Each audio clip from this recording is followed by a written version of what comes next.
Então, pessoal, hoje eu tenho a oportunidade de ouvir o mestre Fernando. Vou mostrar para vocês um pouquinho do espaço deles aqui. Aqui tem alguns estúdios que eles também utilizam. Eles estão em um momento de reforma, mas é uma sala aqui, é um estúdio, uma sala de maracatu.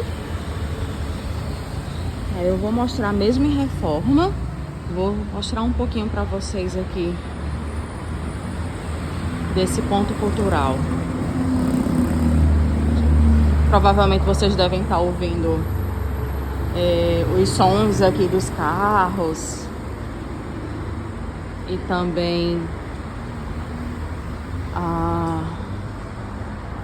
de todos os automóveis que estão passando aqui. Mas ainda assim é uma grande oportunidade de conhecer um pouquinho desse espaço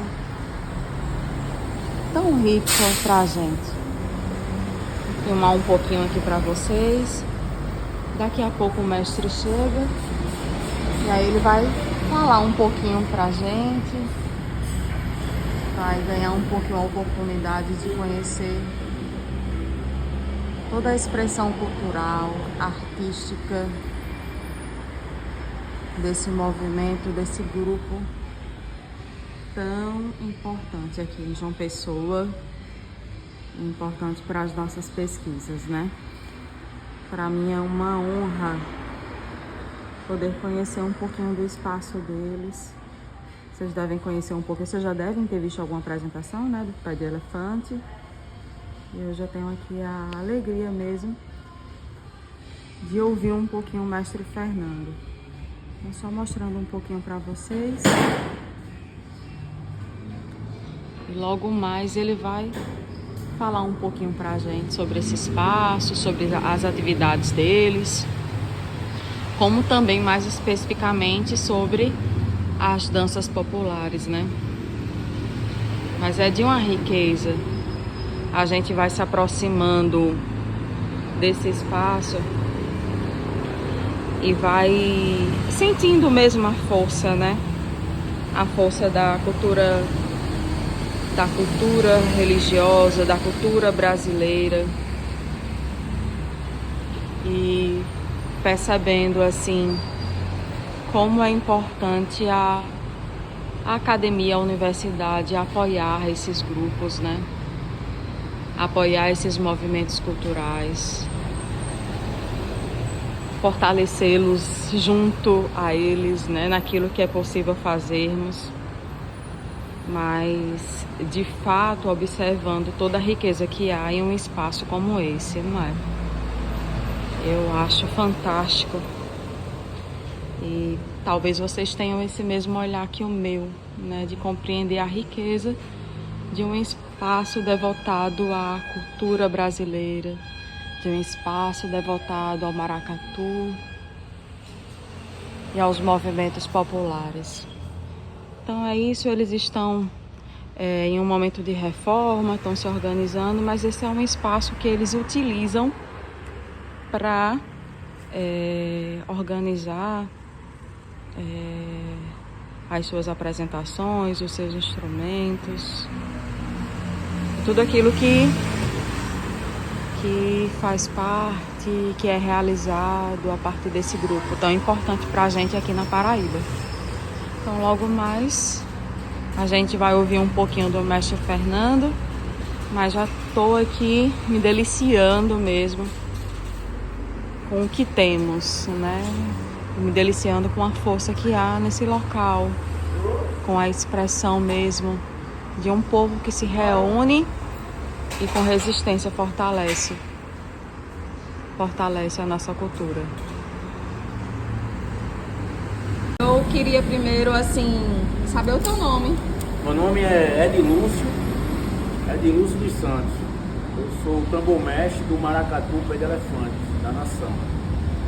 Essa nação, a gente fundou essa nação para a cultura que a gente está resgatando, uma cultura que aqui foi banida daqui, né? Em Recife ela é como se fosse jogar bola na rua. Aqui você não conhece muito, mas a gente já está há 15 anos aqui, estamos fazendo essa cultura vingar. Através da gente já surgiram 4 grupos de maracatus, do Maracatu Pé de Elefante. O pessoal tocou com a gente e hoje eles estão fazendo os seus próprios grupos da nação.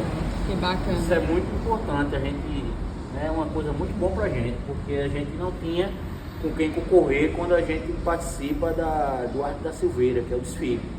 Só era a gente participou já é o 4º ano. E precisa de ter uma disputa, né? Como os ursos, como os índios. Aí uma boa, porque aqui já tem 4. Aí se Deus quiser esse ano que vai vir, já vai ter gente para disputar com a gente. Que bacana. E assim, pessoalmente, qual é a importância para você, assim, do grupo e do movimento? A importância do maracatu eu faço parte da religião, né? Da Jurema, a gente faz parte da Jurema Santa Sagrada. E a importância é a vivência e passar o que a gente aprende ao dia a dia para o pessoal. Eu também sou professor de capoeira, a gente também dá aula de capoeira aqui.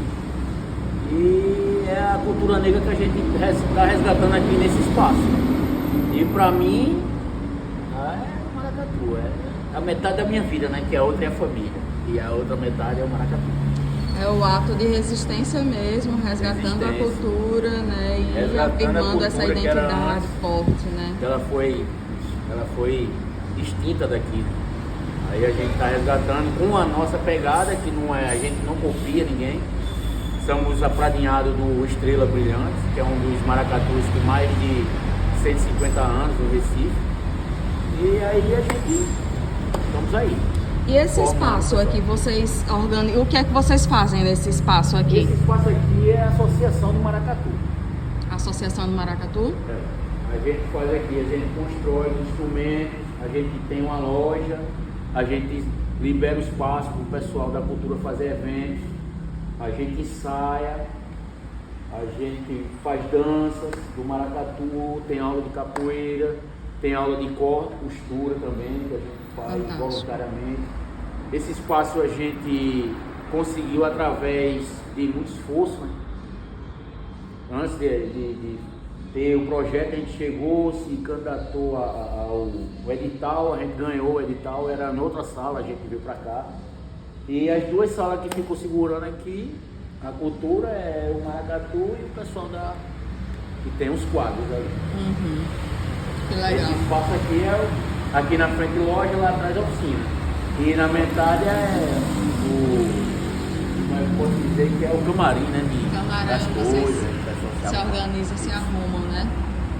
Bacana demais, demais, demais. Vocês sentem um pouco mais apoio do Estado? Não, a gente não tem apoio de ninguém. Não tem apoio de ninguém. A gente faz naturalmente. Naturalmente. A gente faz, a gente paga aluguel. Até esse espacinho verde aí a gente paga R$150. Esse espacinho aqui? Nossa! Paga aluguel, água, luz, tudo. E a gente não pode nem restaurar nem mexer nada se não tiver a liberação do som. Porque aqui é patrimônio tombado. A gente não pode nem furar a parede, tem que ter todo o projeto, pedir, solicitar para fazer. Tem que ser de acordo com o projeto deles, né? Isso. Entendi. Mas a gente tenta deixar o máximo possível da naturalidade. Entendi, entendi. E é uma das maiores. A maior é a nossa vizinha, que é a Casa do Samba. A do lado, né? A Casa do Samba. Casa do Samba.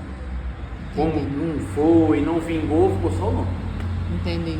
Mas a gente aqui tá firme e forte. Já tentaram botar a gente para fora, já fizeram tudo aí, cresceram o olho, porque a gente que faz o movimento aqui. Não sempre tem ninguém, tem, a gente né? que faz o movimento aqui de cultura. Como vocês, né? sim. É gigantesco. Aí alguém não gostou muito, aquela sala é boa, bonita, mas a gente fica forte com a nossa fé, com a nossa Jurema Santa Sagrada, nas nossas orações. Tá passando. Continuam aqui. Tá indo. E vão continuar aqui ainda por muito tempo. A Jurema Santa Sagrada, se Deus quiser. Mas a gente tá no cidade de Mangabeira fazendo o nosso galpão também. A gente conseguiu um espaço, comprou uma terrinha a gente mesmo. Estamos levantando na mão mesmo também, todo mundo fazendo a união. A gente vai ter o galpão do maracatu nosso. De vocês. A gente saiu de Mangabeira para vir para cá e a gente tá voltando. E agora tá voltando para lá, mas aí lá é o de vocês. Nosso espaço, nosso galpão. Já tá as paredes, tá tudo, falta só as pilares. E as telhas, pra gente começar. Fantástico, fantástico. Parabéns. Parabéns. Obrigado. Muito obrigada. Esse é o mestre Fernando e eu tô tendo a alegria de conhecer um pouco mais sobre o maracatu nação pé de elefante. Quero, a partir do mestre Fernando, conhecer um pouco da história, como também aquilo que ele vê como importante de ser dito, né, para a gente conhecer um pouco mais do maracatu, como também conhecer um pouco da importância das danças, né? Mas primeiro, mestre Fernando, quero dizer que é uma honra, uma alegria de fato, poder conhecer esse espaço, poder conhecer um pouco da história de vocês. E aí fala pra gente assim, como surgiu,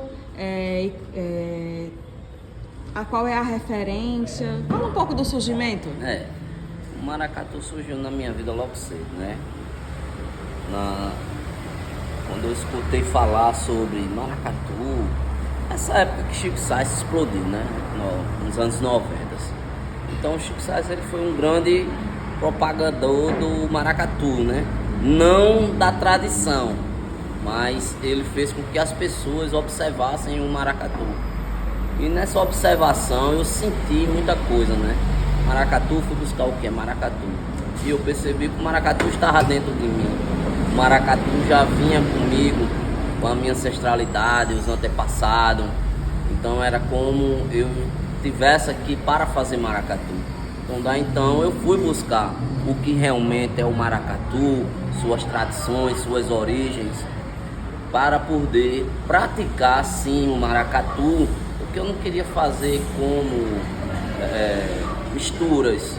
Eu queria fazer um maracatu puro, de raiz, que representa a nossa ancestralidade, os nossos antepassados, de forma que vem sendo há mais de 200 anos aí que a gente tem maracatu, né? Aqui tem um maracatu elefante, que é uma grande referência, que é o mais antigo, maracatu de nação registrado em Pernambuco.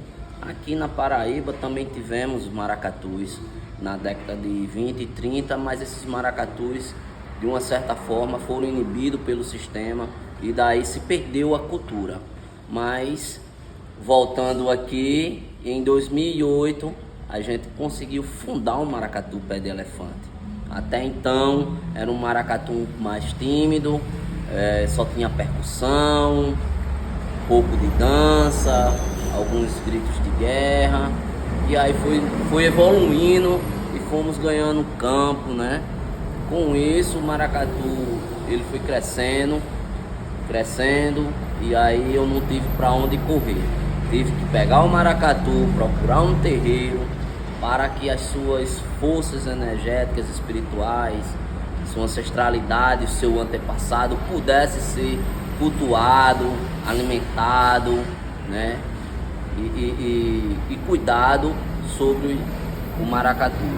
Então foi daí que o maracatu foi batizado. O batizado do maracatu foi em novembro, no dia 19 de 2010. O nosso padrinho é o Estrela Brilhante do Recife, no comando da rainha Marivalda. Então eles vieram, fizeram toda a cerimônia, foi aqui no Ponto Sem Réis.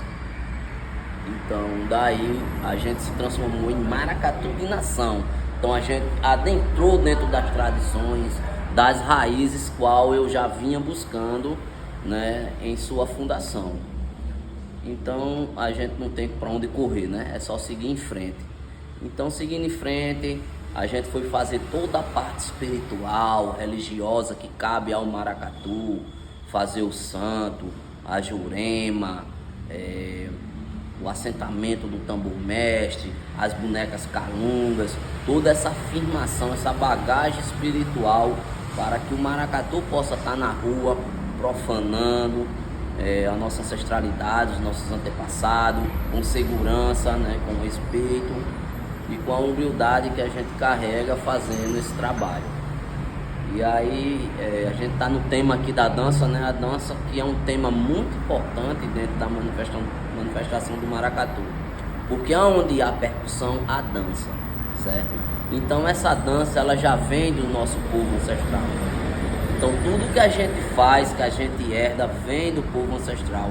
Então é a partir da batida do tambor, dos caixas, do balanço do AB, dessa percussão que vai lhe puxando e vai seguindo o balanço da dança. E cada dança ela tem uma representatividade, né? Tem a dança que representa os orixás, tem as danças que representam o povo da Jurema, que é a Jurema indígena, né, que eu falo, que essa Jurema ela é misturada, é a nossa Jurema da Paraíba, que chama Jurema de Mexe, a Jurema Sagrada, né?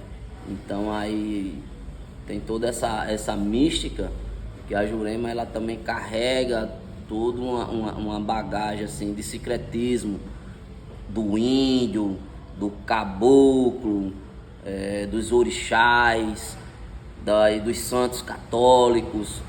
Então tem se for pesquisar assim, a Jurema ela tem uma vasta amplitude sobre trazer, né, agregamento de energias, de forças, tanto de encantados, entidades, como são os guardiões da rua, Exu, Maria Padilha, né, a Pombagira Falada, as entidades do povo baiano, Preto Velho, Preta Velha. Então todo esse culto dentro da nossa Jurema.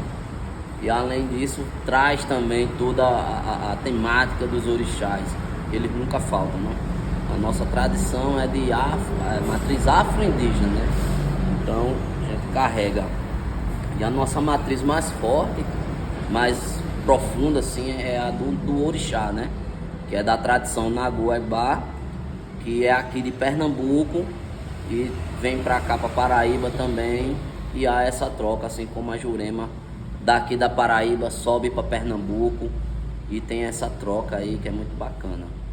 Então a dança vem através de todo esse contexto espiritual.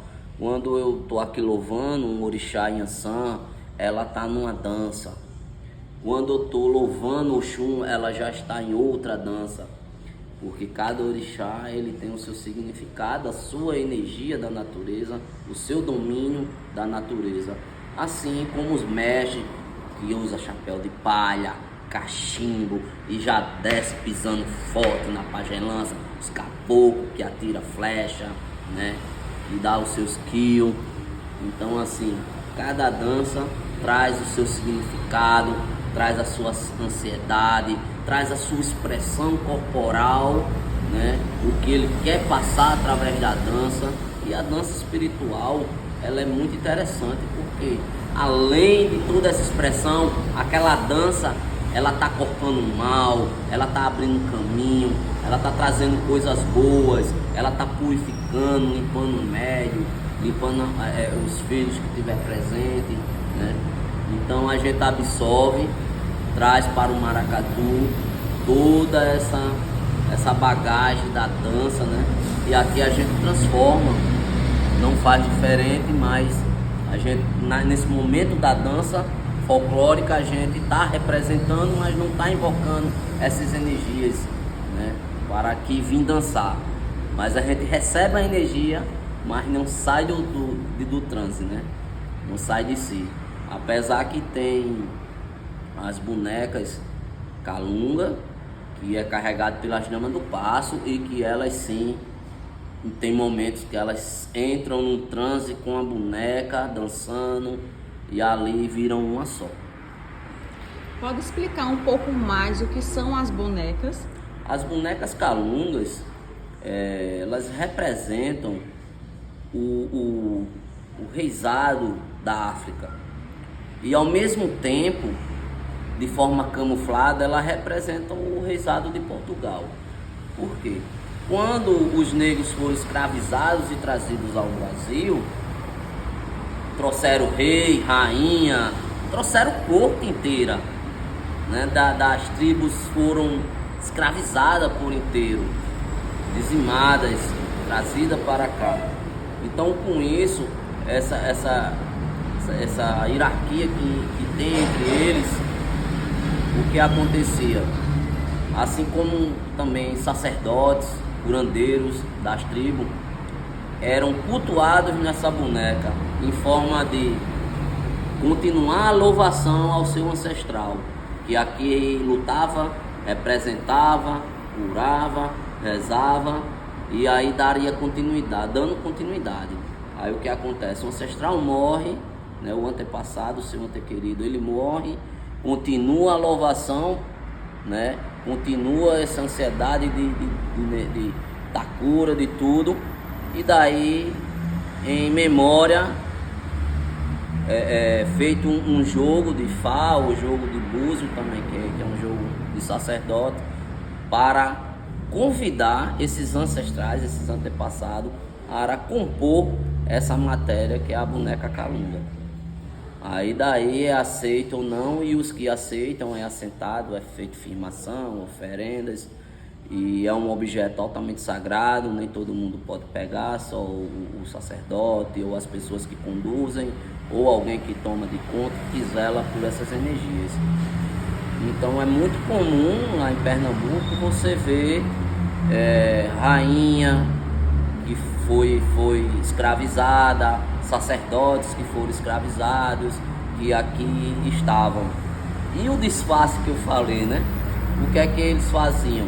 Se vestiam de corte de Portugal para dançar maracatu, louvar ancestral, o antepassado, fazer seus ritos de forma qual não ia correr os riscos de ser inibido, né? Porque ali eles estavam disfarçados, se demonstrando como corte de Portugal, como se fosse um teatro, né? Mas não era. Eles estavam camuflados, assim como os santos católicos, né? Que ele rezava no pé do santo, mas ele não rezava para o santo, ele rezava para o orixá, e daí se fez o secretismo, né? A história do santo do Pauco, né? Furava o santo, botava a pedra do orixá dentro do santo, e ali estava São Jorge, mas o negro estava louvando a Ogum, né? Fantástico. E uma última coisa é, por que pé de elefante? Sim. Todo mundo faz essa pergunta. Por que pé de elefante? Antes de eu falar porque o pé, aí eu vou complementar sobre as calungas, né? O quanto o nosso antepassado está próximo da gente. Vou falar de nós. Eu falei um pouco também de um contexto, uma história pernambucana também, que a gente vivencia, bebe dessa fonte. Mas as nossas bonecas calungas aqui da nação Pé de Elefante, elas são os nossos antepassados mais próximos. Uma representa Maria do Arcais, que é uma índia, a matriarca, fundadora da Jurema Sagrada, que veio com a tribo e se alojou aqui na cidade de Alhandra. Então, o ancestral mais próximo para nos representar na Calunga não há melhor. Assim como Maria do Peixe, que é a segunda Calunga, que é a minha avó de Jurema, também mãe de Jurema, do pai de santo desse maracatu.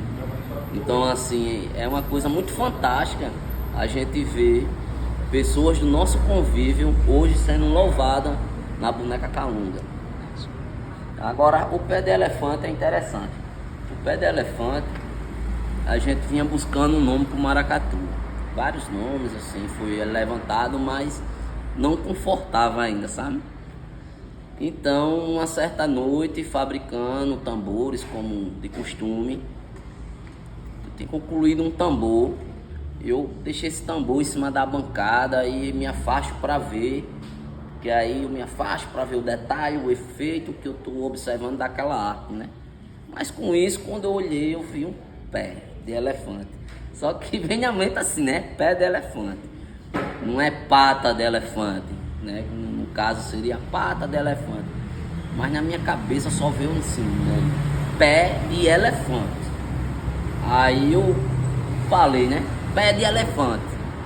Esse tambor parece um pé de elefante. E aí pegou. E aí ficou. E aí ficou o nome. Esse tambor tá guardado. É um tambor que a gente está zelando, vai para o museu, qual a gente tá aí para construir um museu do pé de elefante aí em nossa sede. A gente já tem peças nossas no Museu Mupai, certo? Que é em Mangabeira. Vocês devem conhecer o Mupai. Aí se vocês quiserem ir lá conhecer também os acervos, fiquem à vontade. Toda quarta-feira tem atividade lá. E aí, além desse nome forte, né, veio também uma percussão forte, uma percussão vibrante, de pulsar firme. E aí hoje estamos aí 15 anos, né? Virando um adolescente agora, caminhando e seguindo. Fantástico. Eu quero agradecer ao mestre Fernando por essa oportunidade, por ele me dar a oportunidade de estar aqui, né? E poder, de fato, passar esse vídeo para os alunos, mas acredito que vai ser assim de grande valiosidade para muitas outras pessoas. Então, eu agradeço imensamente por essa oportunidade e vou aproveitar esse momento para pedir a ele para apresentar, de repente, algumas peças aqui que são, de fato, assim, muito importantes para a nação Pé de Elefante, mas também para a cultura popular brasileira, né? E o que mais for possível experimentar desse local tão rico e tão importante para a nossa cultura. Muito obrigada, mestre Fernando. Eu fico agradecido também e tamo aí, né, para somar. Sim, fala de novo que você estava explicando aqui em relação a essas roupas, né? Que é a expressão também, né, de toda a cultura. Gente, é incrível, assim, é emocionante estar nesse local. Digo a vocês, viu? É emocionante, porque há uma força gigantesca aqui, que é a força da nossa cultura, né? Aí explica novamente o que você estava falando em relação a essas roupas. Aqui tá meio bagunçado, que a gente tá arrumando a casa, tá reformando pintura. Mas aqui tem algumas roupas da corte, né? Tem roupa do porta-estandarte aqui, né? Sim. Você filmou o estandarte ali. Sim. Roupa do rei, certo? Roupa da rainha. Fantástico. Certo? Temos damas. Temos várias outras roupas aqui das baianas. Sim, sim. Aqui temos roupa de juremeira. Temos roupa das bonecas calunga. Aqui. Fantástico, fantástico. Tem a roupa da Maria Padilha. Tem algumas roupas que estão embaladas. A gente tá no pico aqui de organização. Tem a percussão que tá aqui. Tem a outra percussão que tá sendo afinada lá no salão. Certo? Se você quiser filmar o tambor, o pé de elefante, eu vou lhe mostrar lá. Quero ver o tambor pé de elefante, minha gente. Vamos ver o tambor que deu origem à identidade deles, né? Ao nome deles. Esse tambor que tá aqui pendurado. Olha, minha Esse tambor aqui, gente. Fantástico. Tá vendo? É porque ele tem a casca, eu não tirei a casca dele, eu não quis tirar. Aí parece, sabe? Sim. Como se fosse a pele do animal, A tá pele vendo? do Enrugado. animal. Sim, sim. Pronto, aí esse aqui é o tambor, pé de elefante. Gente, a gente vai observando aqui, pelo menos pessoalmente, no vídeo, eu não sei. Né? Gente, Não é a mesma coisa, mas assim, você de fato percebe que realmente aqui tem, né? Parece com a pele de um elefante. Estão na restauração, ali estão na restauração. Porque vocês trabalham também com a restauração, né, A dos gente instrumentos. fabrica nossos instrumentos, restaura, faz todo o aparato. Eu particularmente trabalho com essa profissão, eu sou luthier, certo? Eu fabrico, vendo. Agora a minha menina chegou com o tambor, tá ali, pendurei ali para ajeitar o aro que quebrou. Com o tambor já que ela comprou a mim, certo? Eu também faço várias outras artes assim. Aí a gente também tem um tambor mamute, tem um ali que tá sendo restaurado, tá ali em cima. Sim. Mas eu vou lhe mostrar outro para você focar, que talvez você não tenha visto direito. Qual? Essa estrela é nosso altar, certo? O altar, minha gente. Essa estrela é nosso altar, que a gente vai pôr na parede de novo. A parede já está pronta. Vamos instalar novamente. Só para você focar aqui. Tá. Esse tambor aqui é o tambor mamute, tem dois. Tambor mamute. Temos dois mamutes. São os maiores tambores de Macaíba, qual a gente tem conhecimento e registro. Gente, é imenso, né? É muito grande. E não é emendado o tronco, é o tronco, ele é isso mesmo. Nossa. Certo? Pesa quanto, assim? Não, Tem aqui ideia? não pesa muito não, deve pesar Não? uns 5 quilos, 7 quilos. 5 quilos, 7 quilos. É, não pesa muito não. Nossa. E tem, assim, tem alguma representação religiosa diferente em relação ao toque, ao Não, é instrumento? porque esses instrumentos maiores, eles fazem a batida mais forte, Sim. grave, a marcação, a batida marcada. Entendi. Aí cada tambor aí tem uma voz. Aí esse aqui aí já faz uma voz diferente, aí o outro já tem um agudo, aí já fica num tum. Entendi. Fica, entendeu? Tipo Entendi. assim, isso aqui é gravão. Isso é grave, tá vendo? Ó, o bicho é grave. Ó. Esse fica. Certo? Sim. A outro faz. Sim. É o pequeno.